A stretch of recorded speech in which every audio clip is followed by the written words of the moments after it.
The Redmi Note 10s is yet another addition into the Redmi Note 10 family of devices. I don't know what number of addition the Redmi Note 10s is into that family of devices, but anyway, in today's video we are only going to focus on this phone, so let's begin.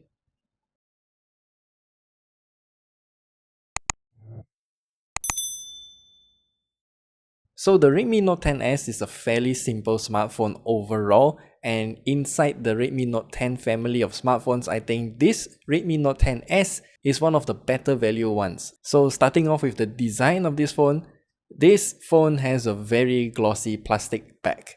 And honestly, I just think that Xiaomi should just stick to the Redmi Note 10 5G, which I have it right here. This kind of matte finish looks a lot better compared to this kind of glossy finish.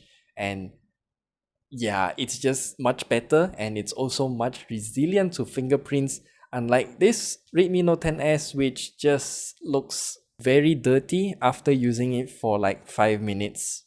And for the screen, the Redmi Note 10s comes with a 6.43-inch AMOLED screen, and it also has that typical 2400 by 1080 pixels in resolution, and it also tops at 60Hz refresh rate. There is nothing particularly good or wrong with this screen, honestly, and it just looks fine to me. I know that some people will complain that this phone only comes with 60Hz refresh rate, but yeah, I'm not complaining about that because you do get an AMOLED screen for this price point. As for the performance side of things, I think this is actually performing pretty good. The MediaTek Helio G95 chipset performs amazingly well, and we also did our usual gaming test using the Redmi Note 10s, which you can check at the top right corner there as well. And all of our usual games used in that test also runs very well on the Redmi Note 10s. So yeah, I'm pretty satisfied with it. And then the cameras. There are a total of 4 different cameras on the Redmi Note 10s, but honestly speaking, I will only say 2 of them is usable.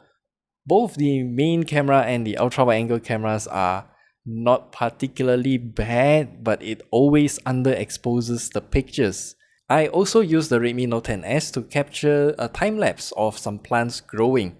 Yes, if you follow my Instagram, then you will know that I recently did some microgreens. It's a gift from Acer actually, so I just used those to capture the time lapse video, which you are watching it right here.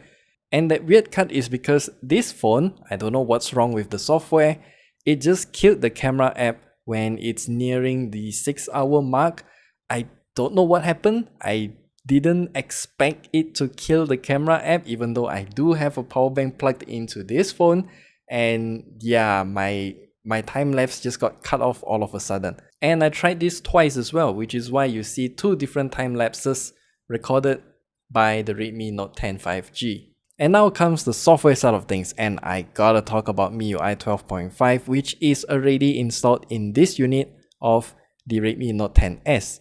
I originally wanted to make a separate video talking about MIUI 12.5, but I did realize that MIUI 12.5 is essentially just MIUI 12, but with a tiny bit of aesthetics change. That's about it. All of the usual bugs that I found on MIUI 12 is still present on the MIUI 12.5. For example, the screen recording software is still only available at 30 FPS maximum. And since it is so similar to MIUI 12, if you want to learn more about the software experience, then check out our review of the Mi 11 and also the Mi 11 Ultra at the top right corner there. And then the battery. The Redmi Note 10s comes with a 5000 mAh battery, and it did last for a very long time in our battery life test, and it also comes with a 33-watt charger inside the box as well, which charges this phone from 15 to 100% in about 75 minutes. And finally, the price of this phone.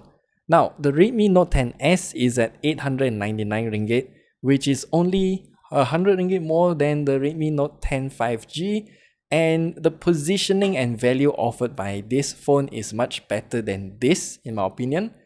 But then again though, if you add in yet another 100 ringgit, then you're gonna get the Poco X3 Pro, which we have also reviewed at the top right corner there as well. And I would say that phone is leaps and bounds better in terms of performance compared to this phone, which I just feel like the Redmi Note 10s is a weirdly positioned phone. Cameras isn't particularly better than the Poco X3 Pro as well, so but I think a redeeming point of the Redmi Note 10s is gonna be its AMOLED screen. And that's about it. That's all we have to share with you about the Redmi Note 10s. Oh, I'm gonna get confused by all the naming schemes. And if you have any questions, leave them down in the comment section below. We'll be happy to answer them whenever we can, and we'll see you guys in the next video.